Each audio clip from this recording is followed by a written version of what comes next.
எங்களை விட்டு எங்கே போகிறாய்?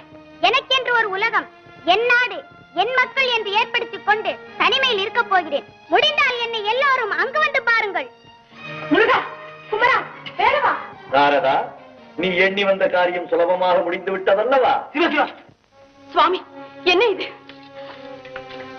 பெத்த மனம் பித்து, பிள்ளை மனம் கல்லு என்பதற்கு உதாரணம் காட்டிவிட்டு போகிறான் உன் மகன். அவனை இப்படியே விட்டு விடுவதா?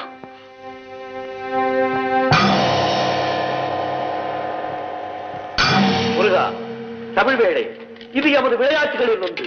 விளையாக கொள்ளாதே, நில். குமரா, நீ கோபப்படும் அளவுக்கு பெரும் தவறொன்றும் நடந்து விடவில்லை. சிரத்தை விடு, தனித்து செல்லாதே. சண்முகா, என் சொல்லை கேள். முருகா, தம்பி, இந்தா பணத்தை வேண்டுமானாலும் நீயே வைத்துக்கொள். எங்களை விட்டு பிரிந்து செல்லாதே. 1000 முறை நீ ஆறுதல் கூறினாலும் அவைகளை கேட்க நான் தயாராக இல்லை. முருகா, நீ இங்க நின்று ஒரு